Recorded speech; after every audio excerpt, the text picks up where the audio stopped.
Hello दोस्तों, कैसे हैं। उम्मीद करते हैं कि अच्छे होंगे। देखिए, आज का जो हमारा वीडियो है वो भारतीय भूगोल में भारत की प्रमुख जनजातियां व प्रजातियों का है। इसका हम एक वीडियो पहले से ही बना चुके हैं, जिसमें हमने बात की थी कुछ जनजाति समुदाय की, जैसे भील जनजाति समुदाय की हमने बात कर ली थी, गोंड जनजाति समुदाय की हमने इसमें बात कर ली थी, संथाली जनजाति की हमने इसमें बात की थी, और थारू जनजाति की हम इस बार बात करेंगे। कुछ जनजातियों के बारे में हम बात कर चुके हैं, इसलिए हम अब जनजाति के चैप्टर को जो है, प्रजाति और जनजाति चैप्टर को पूरा करने के लिए इसका ये फाइनल वीडियो अपलोड कर रहे हैं। ठीक है, अगर दोस्तों आपको ये हेल्पफुल लगे तो अपने दोस्तों में ज़्यादा से ज़्यादा इसको शेयर करें। चलिए आगे बढ़ते हैं। हमारा लास्ट में जो वीडियो में हमारा लास्ट रहा था वो बोडो जनजाति के बारे में रहा था। ठीक है, देखते हैं इसमें क्या है। यह जनजाति मूल रूप से भारत के असम राज्य में निवास करती है। यह बोडो समूह कछारी, गारो, मेच, डिमासा, लांगूल आदि कई जनजातियों से मिलकर बना है। यह लोग बोडो भाषा बोलते हैं, जो तिब्बत बर्मा भाषा परिवार की है एक शाखा है। बोडो जनजाति को भारतीय संविधान की छठी अनुसूची के अंतर्गत रखा गया है।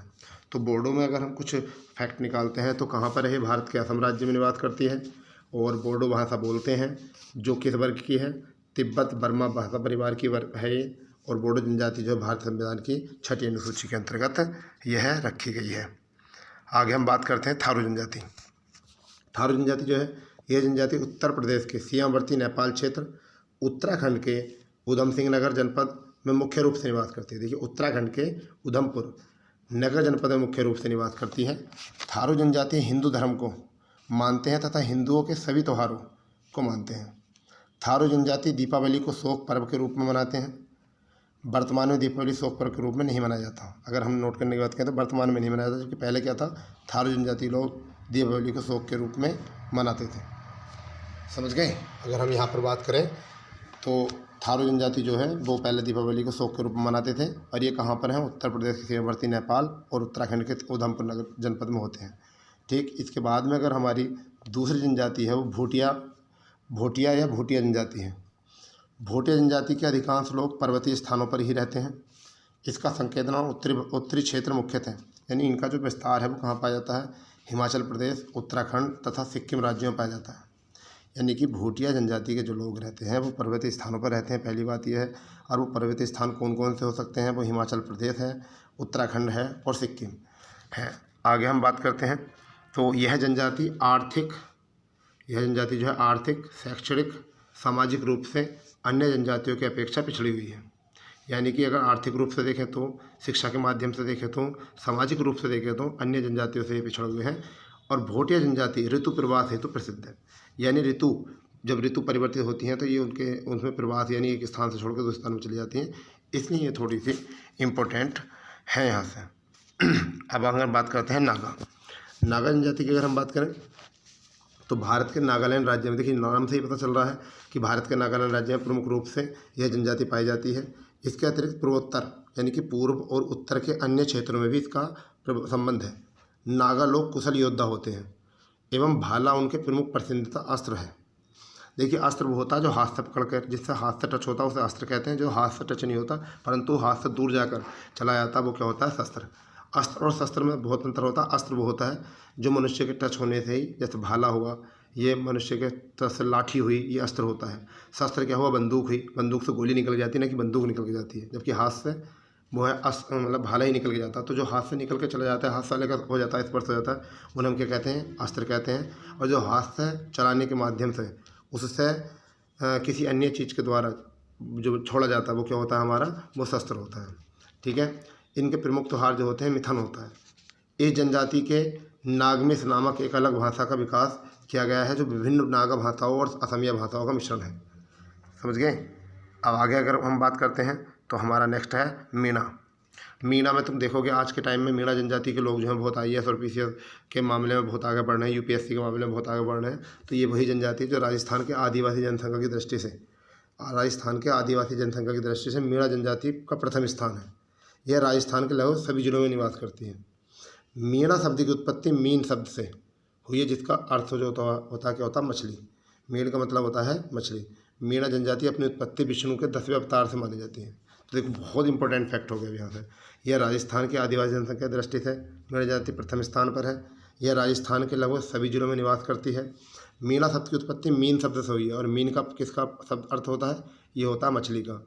और मीन शब्द जो है ना, मीणा जनजाति की उत्पत्ति विष्णु के 10वें अवतार से, विष्णु के 10वें अवतार से मानी जाती है। इस जनजाति में नाता प्रथा प्रचलित होती है। इस जनजाति में नाता प्रथा प्रचलित होती है। इस एवं परिवार जो होता है पितृसत्तात्मक होता है। देखिए परिवार दो प्रकार के होते हैं, पितृसत्तात्मक और मातृसत्तात्मक। तो इसमें जो परिवार है वो कौन सा है? वो आपका पितृसत्तात्मक। तो दोस्तों मैं मानता हूँ आपको यहाँ से क्वेश्चन बन रहे होंगे और यहाँ से की पॉइंट निकालिए। जब जैसे जैसे हम क्वेश्चन पढ़ते चले जाएंगे, एक बार वीडियो समझना है, 2 बार आएगी, 2 बार नहीं आएगी, 3 बार समझ में आएगी। आप अगर जितनी बार इसको रिवीजन करोगे इतनी जल्दी ही आपके तैयार हो जाएंगे। जैसे क्वेश्चन बनेगा कि मीणा जनजाति अधिकांश रूप से कहाँ पाई जाती है, तो आप राजस्थान बताओगे। मीणा जनजाति के लोग जो हैं वो मीना शब्द जो है कहाँ से उत्पत्ति हुई है? मीन शब्द से। और मीन शब्द का अर्थ जो होता है वो क्या होता है? मछली। और ये विष्णु के कौन से अवतार संबंध रखती है? 10वें अवतार से। और किस जाति का प्रथा है ये? नाता प्रथा मानते हैं। और परिवार कैसा होता है? पितृसत्तात्मक। आगे हम बढ़ते हैं। नेक्स्ट में क्या है? टोंडा जनजाति। कौन सी जनजाति है? टोंडा जनजाति है। यह दक्षिण भारत के नीलगिरी पहाड़ियों पर निवास करने वाली पशुपालक जनजाति है। पहली बात, नीलगिरी पहाड़ी जो है जैसे हमारी पामीर की गांठ है तो वो हिमालय पर्वतमाला और हिंदू कुश पर्वतमाला को आपस में जोड़ती हैं, ऐसे ही नीलगिरी पहाड़ी जो है वो हमारे पश्चिमी घाट और पूर्वी घाट को आपस में जोड़ती है। और नीलगिरी पहाड़ियों में एक और विशेष बात है, नीलगिरी पहाड़ियों में भूस्खलन की स्थिति भी पाई जाती है। जो हमारा भूस्खलन होता है, पृथ्वी का खिसकना है, भूमि का खिसकना है, वो नीलगिरी पहाड़ियों में भी एक क्षेत्र माना जाता है। ठीक है। और पशुपालन जनजाति है। इसकी भाषा जो टोडा है, इसकी जो भाषा है वो कैसी है? टोडा, जो कन्नड़ भाषा से संबंधित है तथा द्रविड़ भाषा है, यानी कन्नड़ भाषा से और द्रविड़ भाषा से संबंधित है। टोडो लोग के निवास करना पसंद करते हैं। टोडो लोग समूह में, यानी कि टोडो लोग जो है वो कैसे रहना पसंद करते हैं? वह समूह में रहना पसंद करते हैं। यानी कि वो लोग जो रहते हैं वो किस तरीके से रहते हैं? समूह में रहते हैं, अकेले नहीं रहते। कन्यावत प्रथा के कारण टोडा जनजाति बहुपति विवाह प्रथा पाई जाती है। यानी कि बहुपति विवाह प्रथा, यानी कि एक पति से ज़्यादा है, वो क्या होते हैं आपके? बहुपति। यानी कि एक पति से ज़्यादा जो प्रथा होती है विवाह करने की, वो किस में होती है? वो होती है आपकी टोडो में। किसके कारण? कन्या वध प्रथा के कारण। यहाँ पर कन्या का वध कर देते हैं, समझ गए। इसीलिए एक कन्या पर ही बहुत सारे पति, मतलब बहुत सारे, एक कन्या के बहुत सारे पति होते हैं। यानी कि ये बहुपति प्रथा यहाँ पर प्रचलन पाई जाती है। ठीक है। अगर हम आगे देखें तो एक आपका टॉपिक होता है इसमें युवा गृह। यह एक ऐसा सामाजिक संगठन है जो प्रशिक्षण केंद्र की तरह से कार्य करता है। युवा गृहों में जनजातियों के समूह एवं युवा और युवतियाँ सहशिक्षा हेतु अनुभवी ग्रामवासी की देखरेख में गुरुकुल की भांति रहते हैं। इसके सदस्य केवल अविवाहित होते हैं। इन युवा गृहों को अलग अलग नामों से पुकारा जाता है, जैसे मुंडिया जनजाति के लोगों को उन्हें घोटुल, उराव जनजाति के लोगों को धुमकुरिया तथा बिरहो जनजाति के लोगों को गितुओना कहा जाता है। तो 1947 में प्रकाशित बैरियर एल्विन की पुस्तक द म्योरियन एंड थेर गोटुल ने युवा गृह की ओर संपूर्ण विश्व का ध्यान आकर्षित किया। यानी कि 1947 से पूरे विश्व का ध्यान जो है किधर खींचा? युवा गृह की तरफ। युवा गृह कैसा होता है? यहाँ पर जनजातियों की युवा युवती जो है शिक्षा या अनुभवी ग्रामवासियों की देखरेख में गुरुकुल की भांति रहते हैं। ठीक है। और ये कैसे रहते हैं? ये अविवाहित रहते हैं। इनकी एक इम्पोर्टेंट बात ये भी है। ठीक है। अगर आगे देखें तो भारत की जनगणना में जनजातियों अन्य जनजातियों के बारे में देख लेते हैं कि क्या कंडीशन है। तो भारत की जनजाति 2011 के अनुसार, देखिए यहाँ पर इम्पोर्टेंट है, 2011 की जनगणना के अनुसार जनजातियों की कुल संख्या 10 करोड़ के समथिंग है। इन 10,42,81,034 इन 10,42,81,034 है, जो कुल जनसंख्या का 8.6% है, जिसमें ग्रामीण क्षेत्रों में कितने रहते हैं और शहरी क्षेत्रों में। तो इनका वर्गीकरण किया गया है। अगर हम बात करें, कुल का 11.3% जो है वो ग्रामीण क्षेत्र है और शहरी में कितना है? वह 2.8%। ठीक है। इसकी कुल समूह संख्या व्यक्तिगत समूह जैसे लगभग 705 है। समझिए समूह की संख्या कितनी है? 705। जनजातियों के लिंगानुपात की अगर हम बात करें तो जनजातियों का लिंगानुपात 990 है, जिसमें सर्वाधिक लिंगानुपात गोवा में 1046 तथा सबसे कम जम्मू कश्मीर में है 924। भारत में सर्वाधिक अनुसूचित जनजातियाँ मध्य प्रदेश में पाई जाती हैं, जो राज्य की कुल जनसंख्या का 21.1% है। यानी कि भारत में सर्वाधिक अनुसूचित जनजातियाँ जनसंख्या मध्य प्रदेश में पाई जाती है, जो कि राज्य की कुल जनसंख्या का 21.1% है। केंद्र शासित प्रदेशों में दादर नगर हवेली में संख्या की दृष्टि से सर्वाधिक अनुसूचित जनजातियाँ पाई जाती हैं, यानी कि केंद्र शासित प्रदेशों में देखें दादर नगर हवेली में सबसे ज़्यादा पाई जाती हैं। और अगर हम राज्य में बात देखें तो सबसे ज़्यादा मध्य प्रदेश में पाई जाती हैं, सबसे कम देखें तो आपके जम्मू कश्मीर में पाई जाती हैं। आगे अगर देखते हैं तो केंद्र शासित प्रदेश, अभी हमने बताया है केंद्र शासित प्रदेश दादर नगर हवेली में जनसंख्या की दृष्टि से सर्वाधिक अनुसूचित जनजाति पाई जाती है। ठीक है, अगर प्रतिशत के आधार पर जनसंख्या राज्य और केंद्र शासित प्रदेशों में देखें तो लक्षद्वीप सर्वोच्च है, यानी कि परसेंट के मामले कितने में है 94.8% पाई जाती है, जबकि दूसरे नंबर पर जो है वो मिजोरम में 94.4%। अगर अब यहाँ पर हम देखें प्रतिशत के आधार पर तो लक्षद्वीप में सबसे ऊपर है और दूसरे नंबर पर मिजोरम में सबसे ज़्यादा है। अपनी कुल जनसंख्या के अनुपात में अगर हम बात करें अपनी कुल जनसंख्या के अनुपात में अनुसूचित जनजातियों का सबसे कम प्रतिशत उत्तर प्रदेश में है, कितना है 0.6%। तो ये क्वेश्चन भी इंपॉर्टेंट बन जाता है एग्जाम की दृष्टि से कि अपनी कुल जनसंख्या के अनुपात के मामले अनुसूचित जनजाति सबसे कम कहाँ पर पाई जाती है, उत्तर प्रदेश में 0.6% पाई जाती है। जबकि ये बहुत इंपॉर्टेंट फैक्ट है, यहाँ तक कई बार क्वेश्चन पूछा गया, दिल्ली हरियाणा पंजाब चंडीगढ़ पांडिचेरी, दिल्ली हरियाणा पंजाब चंडीगढ़ पांडिचेरी में कोई भी अनुसूचित जनजाति नहीं पाई जाती, यानी कि ऐसे कुछ राज्य हैं जिसमें अनुसूचित जनजाति नहीं पाई जाती। वो कौन सी, एक तो दिल्ली है, फिर हरियाणा है, पंजाब है, चंडीगढ़ है, पांडिचेरी है, या कोई भी अनुसूचित जनजाति नहीं पाई जाती।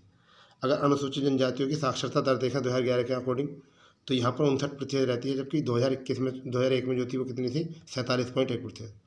जिसमें पुरुषों की अगर साक्षरता देखें तो 68.5% और महिलाओं की देखें तो 49.4%।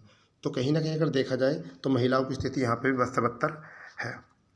आगे देखें शीर्ष अनुसूचित जनजाति जनसंख्या वाले राज्य, तो सबसे ज़्यादा अगर जनसंख्या है तो कहाँ पर है, मध्य प्रदेश में, फिर महाराष्ट्र में, फिर ओडिशा में, राजस्थान, गुजरात। तो 5 ऐसे राज्य हैं जहाँ पर अनुसूचित जनजाति यानी SC ज़्यादा लोग रहते हैं, जहाँ पर मध्य प्रदेश नंबर 1 है, फिर Maharashtra number 2, Odisha number 3, Rajasthan number 4 और नंबर 5 गुजरात।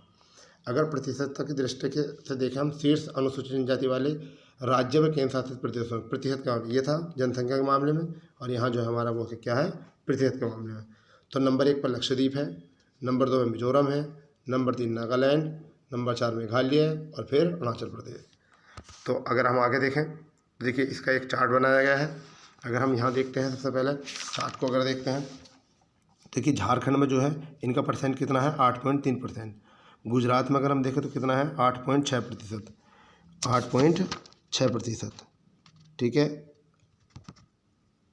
आगे अगर उड़ीसा में देखें, राजस्थान में देखें तो 8.9% है। ठीक है, अगर उड़ीसा में देखें तो हमारे यहाँ पर 9.2% है। ठीक है, महाराष्ट्र में अगर देखें 10.1% है, मध्य प्रदेश में देखो सबसे ज़्यादा है 14.7%। ठीक, छत्तीसगढ़ में अगर देखें 7.5%, आंध्र प्रदेश में देखें तो 5.7%, पश्चिम बंगाल में देखें तो 5.1%, कर्नाटक में देखें तो 4.1%। ठीक है, असम में देखें तो 3.7%। ठीक है, असम में देखें 3.7%। और अगर हम मेघालय में देखें तो मेघालय में देखें तो 2.5%, अन्य में देखें तो 11.6%। तो इस ग्राफ के मामले से पता चलता है कि सबसे ज़्यादा जो है कहाँ पर है, मध्य प्रदेश में।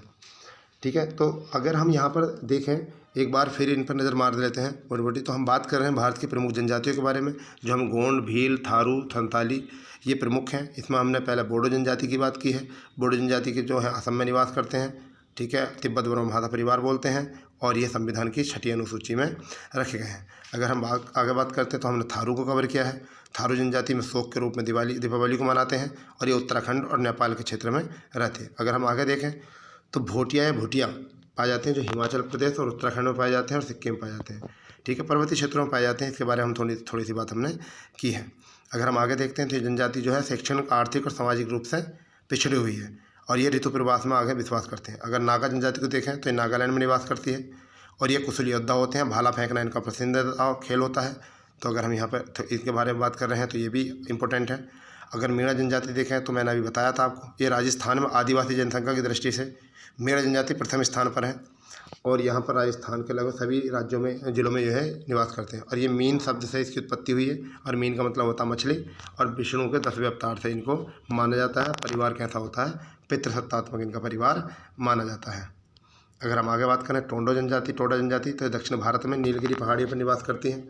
पशुपालन जनजाति होती है, पशुपालक, और टोडा भाषा का प्रयोग करते हैं। कन्नड़ भाषा में से एक द्रविड़ भाषा का है और टोडा लोग निवास में समूह में निवास करना पसंद करते हैं। और बहुपति विवाह प्रथा यहाँ पर प्रचलन में है, ये भी एक इम्पोर्टेंट फैक्ट है। अगर आगे देखते हैं तो युवा गृह एक ऐसा मुद्दा था जिसमें युवा युवतियाँ एक साथ ग्रामवासियों की देखरेख में गुरुकुल की भांति काम करते हैं और यहाँ पर अनेक अनेक जनजातियों के लोगों को, जैसे मुंडिया जनजाति के लोगों को जो है घोटुल कहा जाता था, उराव जनजाति के लोगों को धुमकुरिया कहा जाता था, बिरहोर जनजाति के लोगों को गतुओना कहा जाता था। और ये एक पुस्तक थी the Maurya and theory Ghotul, ये 1947 में प्रकाशित हुई, जिस पुस्तक ने युवा गृह की ओर पूरे विश्व का ध्यान आकर्षित कर दिया। ठीक, अगर आगे देखते हैं तो भारत जनगणना की दृष्टि से अगर हम इसको देखते हैं तो 2011 की जनगणना के अनुसार जनसंख्या की दृष्टि पर, यानी कि अगर हम देखें 10 करोड़ के समथिंग, 10.5 करोड़ के समथिंग यहाँ पर जनसंख्या है इनकी, और जो जनसंख्या कितना है 8.6%। अगर कुल संख्या देखें तो व्यक्तिगत जाति समूह में तो 705 समूह हैं इसके, और इनका लिंग अनुपात 990 है, जिसमें केरल गोवा में जो है वो 1046 और कश्मीर में जो है 924, सबसे कम कश्मीर में, सबसे ज़्यादा गोवा में। अगर भारत में हम सर्वाधिक अनुसूचित मध्य प्रदेश में देखते हैं, और जो कुल अपने राज्य है कितना है 21.7, और केंद्र शासित राज्यों में देखें तो दादर नगर हवेली में यहाँ पर इम्पोर्टेंट बात बन जाती है। ठीक, आगे देखते हैं तो ये लक्षद्वीप में सर्वोच्च है परसेंटेज के मामले में, और दूसरे नंबर पर मिजोरम में। ठीक, अगर सबसे कम की बात करें तो यहाँ पर उत्तर प्रदेश में, और ऐसे कुछ राज्य जहाँ पर कोई भी जनजाति नहीं है तो दिल्ली, हरियाणा, पंजाब, चंडीगढ़, पौंडीचेरी, ये कुछ ऐसे आपके पाए जाते हैं। ठीक, अगर हम इनकी साक्षरता की दर देखें तो 59% रहती है। ठीक है, जिसमें पुरुषों की 68.5 है और महिलाओं की कितनी है 49.4% है। ठीक, अगर आगे हम देखते हैं तो इसमें हमने कुछ ऐसे क्षेत्र देखे जनसंख्या के मामले में, जो जनसंख्या के मामले में आगे हैं, तो मध्य प्रदेश है, महाराष्ट्र है, उड़ीसा है, राजस्थान है और गुजरात है। और प्रतिशत के मामले में लक्षद्वीप, मिजोरम, नागालैंड, मेघालय और अरुणाचल प्रदेश है। ठीक है, इसी को हमने यहाँ पर ग्राफ पे बताया है। तो मैं उम्मीद करता हूँ दोस्तों कि आपको ये वीडियो पसंद आया होगा, और अगर आपको ये पसंद आया है तो अपने दोस्तों में ज़्यादा से ज़्यादा शेयर करें, और हमारी नई वीडियो के लिए अपना चैनल सब्सक्राइब करें और बेल आइकन जरूर दबाएं, जिससे कि हम अपनी नई वीडियो डालें तो आपको इसका नोटिफिकेशन पहले ही प्राप्त हो जाए।